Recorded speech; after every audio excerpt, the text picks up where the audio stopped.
En manchette aujourd'hui, Internet haute vitesse dans toutes les régions du Québec d'ici la fin du mandat de la CAQ, selon le premier ministre. Bonjour à tous et bienvenue à votre bulletin d'information sur les ondes de CTRB, votre télévision locale et régionale, aujourd'hui le 19 octobre.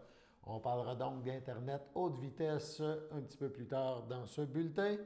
Mais si ça se déroule comme le premier ministre le souhaite, c'est une bonne nouvelle pour les gens qui utilisent, et c'est presque tout le monde, on pourrait dire, l'Internet. On a besoin d'Internet haute vitesse partout. Dans le cadre des élections municipales, CTRB réalise des entrevues avec les candidats et candidates à la mairie dans la MRC de Dautré. La semaine dernière, nous vous annoncions Lanoraie et Saint-Ignace de Loyola. Cette semaine, c'est au tour de Berthierville et de Sainte-Élisabeth. On écoute donc un extrait de l'entrevue que nous a accordée Dominique Perrault, candidat à la mairie de Berthierville, et un extrait de l'entrevue que nous a donnée Suzanne Nantel, la mairesse de Berthierville, la mairesse sortante. On les écoute à tour de rôle. Mon enfance, c'est qu'à Berthierville, il y avait une vie tellement dynamique. Mon père était dans le club optimiste. Il y avait le club Lyon, le club Richelieu. Il y avait des tournois de hockey. La vie qu'il y avait au centre-ville à Berthier, il y avait un cinéma, il y avait des restos où on se réunissait, et on avait des petites soirées. Donc, je dirais que la vie en général à Berthierville, quand j'étais jeune, était vraiment... J'en parle à mes filles des fois, puis elles sont jalouses de savoir que quand j'étais jeune, que Berthierville était grouillant, puis était vraiment pour les enfants, là, c'était merveilleux.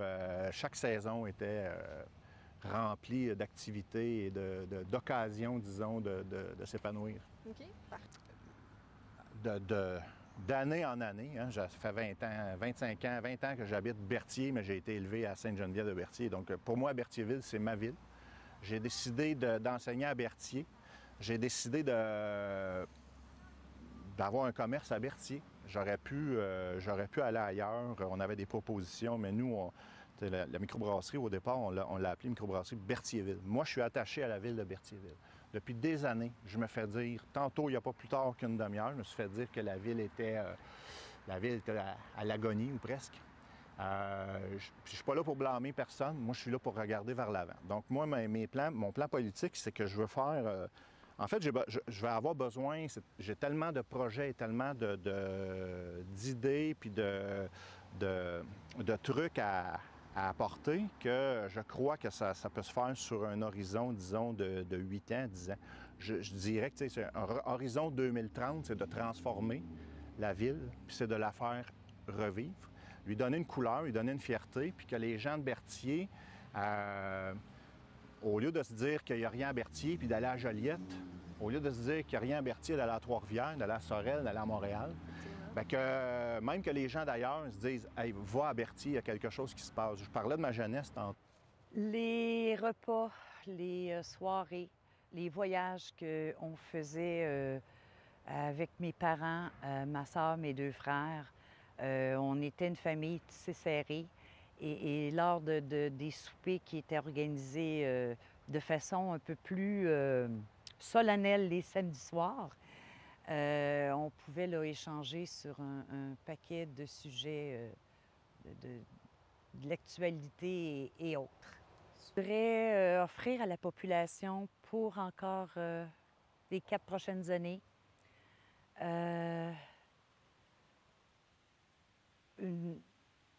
de les représenter, de bien les représenter sur tous les comités, autant au niveau des divers paliers de gouvernement et les défendre. Je voudrais aussi que j'offre aux gens, en fait, de m'assurer à veiller à la saine gestion des fonds publics tout en respectant la capacité financière de payer des citoyens. D'ailleurs, j'invite les gens à aller consulter leur compte de taxes où, depuis 2013, toute la tarification des services a baissé.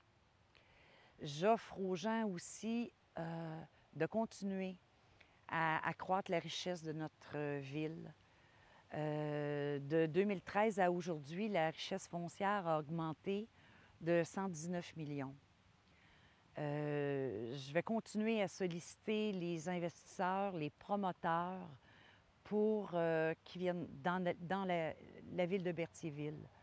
Je veux aussi, pour les gens, leur offrir une ville paisible et sécuritaire. Et à travers tout ça, je veux être la personne qui va être là pour eux, qui va être à l'écoute de la population, une femme engagée, une femme déterminée, avec tout le bagage que j'ai pu accumuler au cours de mes années antérieures, que ce soit... Donc, ces extraits des deux entrevues des candidats qui s'affrontent à la mairie de Berthierville. Dans le cas de Sainte-Élisabeth, Louis Bérard, le maire sortant, avait accepté de l'accorder à CTRB une entrevue et ça s'est déroulé avant d'être réélu par acclamation. Donc, il n'y a pas d'élection au poste de la mairie à Sainte-Élisabeth. CTRB, donc, vous présente tout de même cette entrevue qui nous permet de mieux connaître le maire de Sainte-Élisabeth. Voici un extrait. Moi, mes souvenirs, c'est m'amuser avec les gens, avoir eu du plaisir à jouer des sports avec les gens, puis aider les gens, souvent. C'était ça mon but premier. Moi, à la sortie du cégep, j'avais été engagé par une firme de syndic de faillite, qui aujourd'hui s'appelle Raymond Chabot. Fait que j'ai administré des faillites pendant 3 ans et demi dans cette gestion-là, ce qui m'a donné une belle expérience pour ce que je fais aujourd'hui. J'ai vu les mauvais côtés de ce qui est arrivé aux entreprises qui, malheureusement, ont fait faillite. Effectivement. Pour aujourd'hui dire, bien, profiter de cette expérience-là pour ne pas que ça s'implique, ça l'arrive, pour administrer d'une meilleure façon. Exact. Comme l'été, ça peut être autant au niveau des sports. Si vraiment il y a du baseball, du tennis, du volleyball, comme l'hiver, j'aime bien ça aussi, le hockey, là-dessus. J'aime bien aussi faire des voyages, des fois aussi avec ça. OK, parfait. Puis justement, si le temps et l'argent n'étaient pas un problème, quel loisir vous feriez? Si l'argent, je jouerais plus souvent à des activités sportives, comme moi, au niveau du cégep, j'ai été souvent impliqué dans les sports comme le volleyball de compétition. OK. Fait que j'ai bien aimé ce sport-là. Aujourd'hui, je le jouerais amicalement pour le plaisir, mais c'est un sport qui me revient plus que les autres. OK. Pour faire suite à l'inauguration des 2 chalets des loisirs à Saint-Cuthbert, dont nous vous avons parlé hier sur nos ondes, voici maintenant des images des nouvelles installations au parc municipal. On regarde.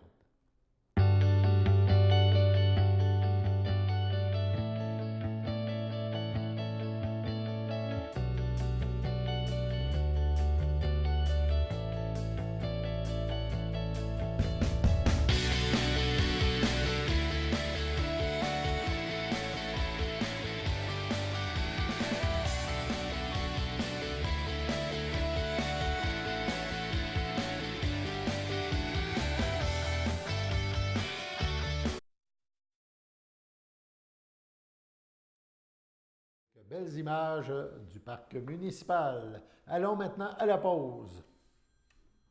Le samedi matin, dès 9h30, nos téléspectateurs sont invités au Super Bingo télévisé diffusé de nos studios de Berthierville. Depuis maintenant une vingtaine d'années, plusieurs adeptes de la télévision régionale se sont partagés un montant de 600 $ disponible chaque semaine lors de cette joute de bingo télévisé. Un animateur et 3 bénévoles se succèdent à la caméra dans le but de vous faire passer une petite heure agréable et payante le samedi matin.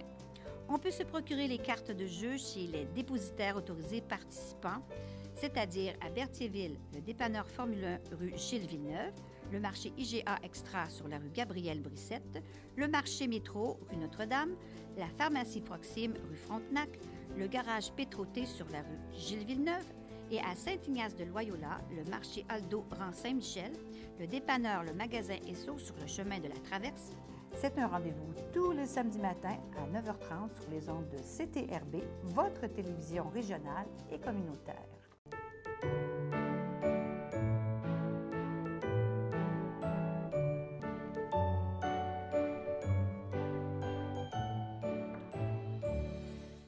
En ce 19 octobre, voici les anniversaires. La FADOC de l'île du Pas souhaite bonne fête à Liliane R. Rivet. La FADOC de l'île du Pas souhaite aussi un heureux anniversaire à Francine Belle-Rose Soulière. Et les filles d'Isabelle de Berthier souhaitent bonne fête à Rolande Mousseau. C'est votre anniversaire aujourd'hui. Toute l'équipe de CTRB se joint à moi et vous souhaite bonne fête. On a parlé du premier ministre François Legault en ouverture de bulletin. Donc, plus tôt aujourd'hui, François Legault, premier ministre du Québec, a fait son discours d'ouverture en lien avec la nouvelle session parlementaire. Il a notamment mentionné que toutes les régions du Québec auront Internet haute vitesse. Écoutons un extrait de son discours lançant la nouvelle session. Puis la pandémie a révélé à quel point l'accès à Internet haute vitesse était devenu vraiment indispensable. Qu'on pense au télétravail, l'école à distance, la télémédecine, les achats en ligne et tous les services qui sont accessibles seulement par Internet, je pense qu'on a achevé avec la pandémie de faire la démonstration qu'Internet haute vitesse, c'est un service essentiel dans toutes les régions du Québec. Et quand on s'est engagé en 2018 à rendre Internet haute vitesse accessible à tous les Québécois d'ici la fin de notre premier mandat, il y avait beaucoup de sceptiques dans la salle, parce que d'autres gouvernements l'avaient promis avant nous autres, sans succès. Je dois avouer qu'au début, on s'est heurté à beaucoup d'obstacles. On a rencontré les entreprises de télécom, puis je vous annonce qu'on va y arriver. On va avoir Internet haute vitesse dans toutes les régions du Québec d'ici la fin de notre mandat.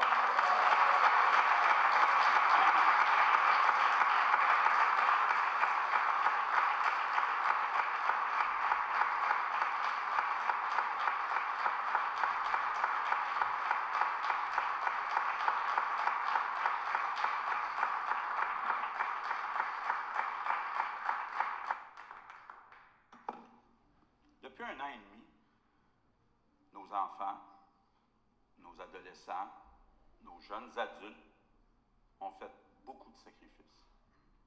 Ils ont été admirables, solidaires, disciplinés. Ils ont montré des facultés d'adaptation incroyables. Ils ont fait des sacrifices pour protéger nos aînés. Notre belle nation a de beaux gens. Et je pense que collectivement, on leur en doit toute une. Puis dans les prochaines années, je souhaite que tout le Québec retourne l'ascenseur à nos gens.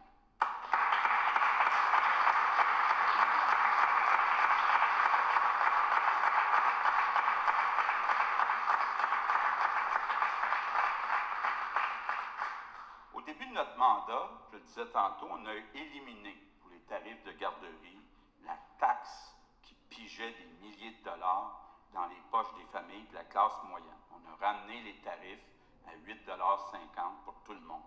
On a aussi versé des milliers de dollars aux parents via l'allocation famille. On a augmenté le soutien aux enfants handicapés. On a créé des places en service de garde, mais on doit aller plus loin. Le gouvernement doit et va accélérer la cadence. Au cours des prochains jours, on va lancer une vaste offensive pour créer rapidement les 37 000 places qui manquent en service de garde. Tous les parents qui le souhaitent vont pouvoir enfin avoir accès à une place en service de garde au Québec.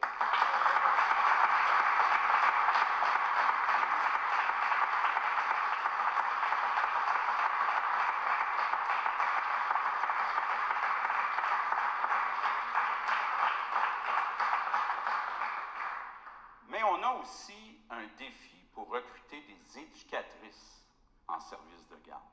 Vous l'avez vu, M. le Président, on a donné des augmentations de salaire de 12 à 17 % et on continue les négociations pour que les éducatrices soient reconnues à la hauteur de leurs responsabilités, qui sont tellement importantes parce qu'ils s'occupent de ce qu'on a de plus important, nos enfants. On regarde aussi la possibilité d'augmenter les crédits d'impôt pour les parents qui utilisent les services de garde non subventionnés. Depuis 3 ans, on a fait beaucoup de changements en éducation. On a mis en place le programme Agir tôt pour dépister très tôt les troubles d'apprentissage chez les enfants. On a augmenté de façon importante le nombre d'orthophonistes, de spécialistes pour aider les enfants qui ont des difficultés d'apprentissage. On a accéléré les maternelles 4 ans qui sont en forte demande chez les parents. On a commencé à construire des nouvelles écoles plus lumineuses. Donc, il y a eu en éducation beaucoup d'actions, puis est arrivée la pandémie. Je ne me souviens pas de mémoire d'homme d'avoir vu le réseau de l'éducation aussi secoué. Les élèves, les parents, les enseignants, le personnel de soutien, les directions ont eu à s'adapter continuellement. Mais quand je regarde les résultats, on est passé au travers de la tempête, puis avec les enseignants, avec tout le milieu de l'éducation, on a réussi à sauver l'année scolaire de nos enfants québécois. Quelle fierté!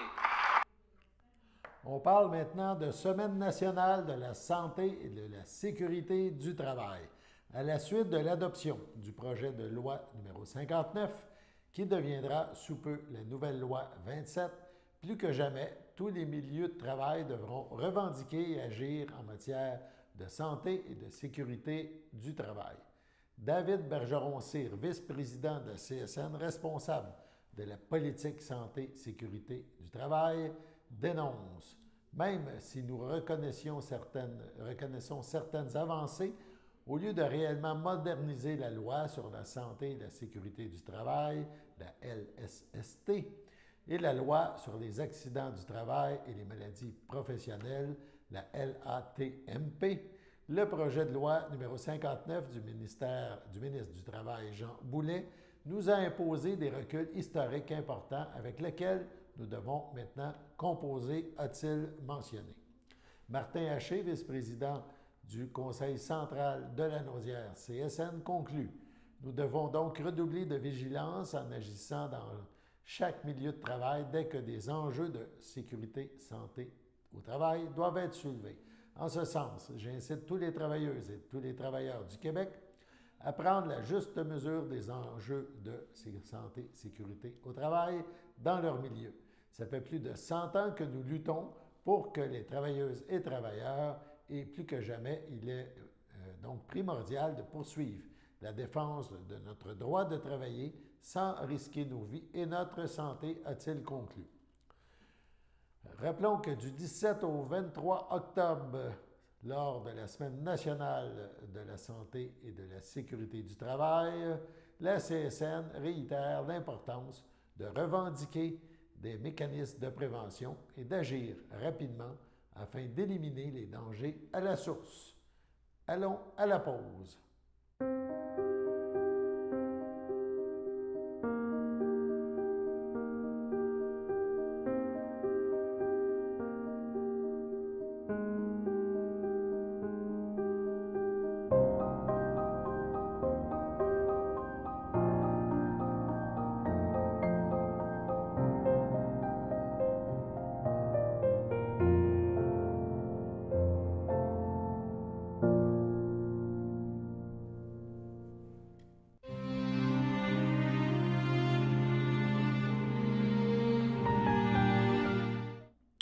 Au CHSLD de l'Assomption, le 15 octobre, à l'aube de ses 74 ans, est décédé M. Normand Lavoie, époux de Lise Roussel, demeurant à Saint-Ignace de Loyola. Le défunt laisse dans le deuil, outre son épouse, ses enfants, Michaël Lavoie, Marie-Hélène Giasson, Chantal Lavoie, François Désilet, Julie Vézina, Mathieu Soucy, Chantal Vézina, et ses petits-enfants. Ophélie et Gabriel Lajoie, Juliette et Zachary Désilet, Liliane et Daran Soucy, ses frères et sœurs, Jean-Victor Rosette,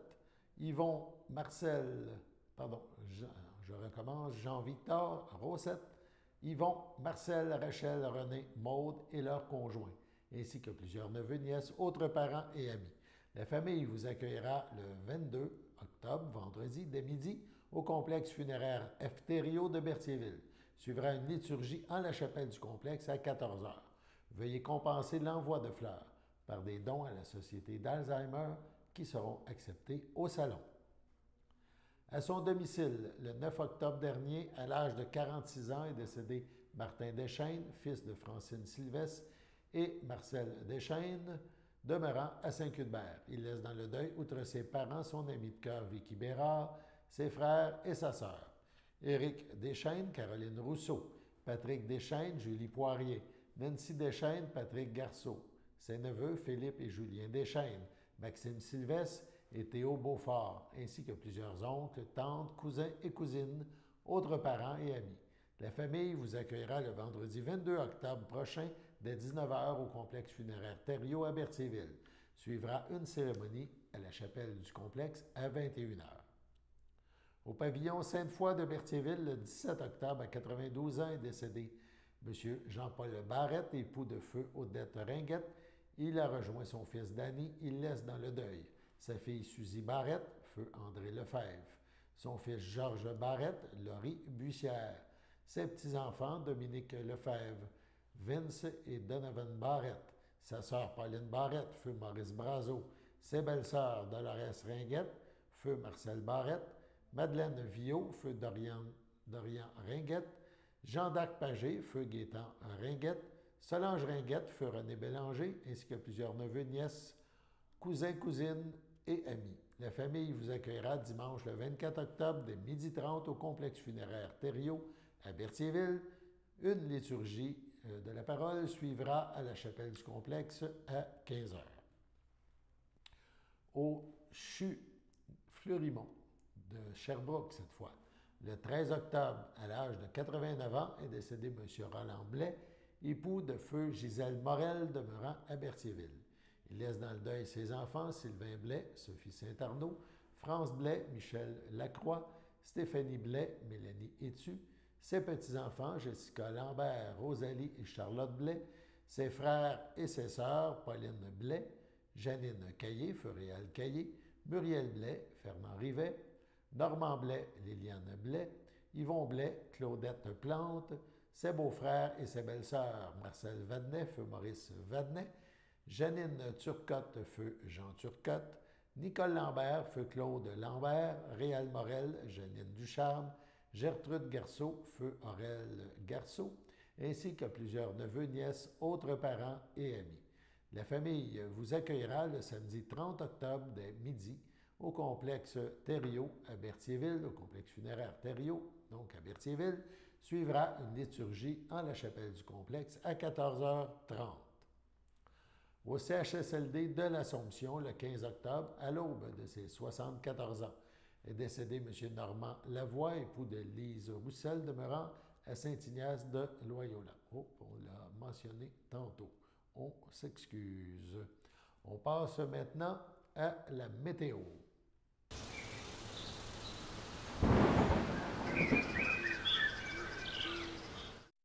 Donc, la météo pour ce mardi soir, on parle de ciel variable, 8 degrés. C'est plus frais que la semaine dernière, mais c'est des températures de saison. Cette nuit, ciel variable, 5 degrés, mais ressenti 3. C'est donc frisquet cette nuit. Mercredi matin, le soleil est de retour, ensoleillé avec quelques nuages, 5 degrés, ressenti 3. Mercredi en après-midi, cependant, un super bel après-midi, ensoleillé avec quelques petits nuages, 16 degrés, donc beaucoup plus confortable.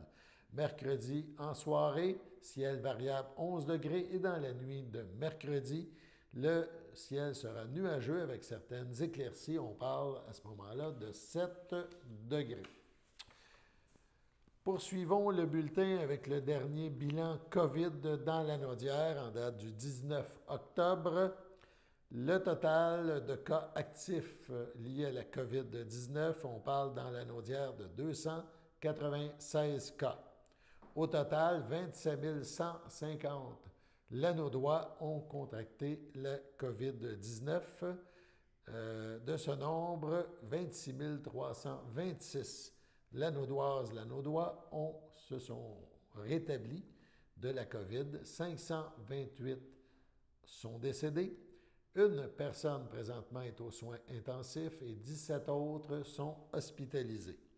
Si on fait un petit survol par MRC, bien encore, sur les 296 cas actifs, la MRC d'Autrey est bonne première façon de parler, puisque seulement 6 cas sont liés à la COVID-19 dans la MRC de Dautrey. C'est beaucoup moins que toutes les autres MRC lanaudoises. Donc, 6 cas dans Dautrey, 28 cas dans la MRC de Joliette. La MRC de l'Assomption compte 77 cas.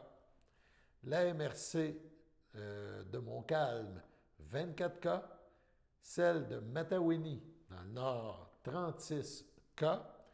Et celle qui compte le plus de cas, eh bien, c'est évidemment la MRC Les Moulins, plus près de Montréal. Donc, la MRC Les Moulins compte 125 des 296 cas actifs dans la Naudière. Si on regarde par municipalité, eh bien, dans la MRC de Dautrey, il n'y a aucune municipalité qui compte plus. C'est-à-dire, il n'y a aucune. Toutes les municipalités comptent moins de 5 cas. Donc, on parle d'un cas ou deux dans certaines municipalités, mais aucune présente un chiffre supérieur à 5. On rappelle, il y en a 6 pour l'ensemble de la MRC. À Joliette, cette fois, on parle de 8 cas à Saint-Charles-Borromée. Dans la Matawini, on a quand même 10 cas à Saint-Alphonse de Rodriguez. Dans Montcalm, c'est 8 cas. On parle de 8 cas à Saint-Lin-des-Laurentides. Dans la MRC de l'Assomption, où le bas blesse, si on peut dire. Dans Repentigny, il y a 69 des 77 cas de la MRC de l'Assomption. Dans la MRC des Moulins, eh bien, ça se divise. Mascouche, 47 cas et Terrebonne, 78 cas. Voilà, c'était votre bulletin d'information sur les ondes de CTRB en ce 19 octobre. Alain Bellemare au Pépites qui vous invite à être des nôtres demain pour la prochaine édition du bulletin d'information sur les ondes de CTRB, votre télévision locale et régionale. À demain.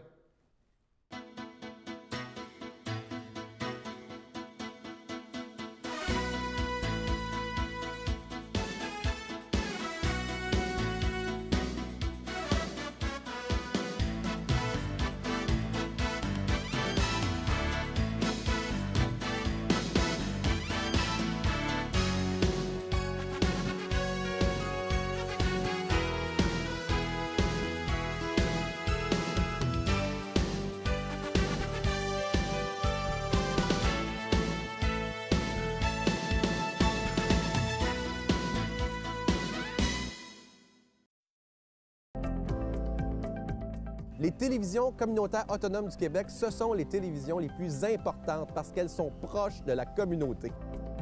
On veut encourager des gens qui parlent de ce qui nous intéresse, mais aussi qui participent au développement local. Mais c'est fini le temps là, où on allait lire une affaire qui a été écrite avant hier au bout du monde. Non! Tu veux savoir ce qui se passe chez vous? Bien, ma télé préférée, c'est la télé autonome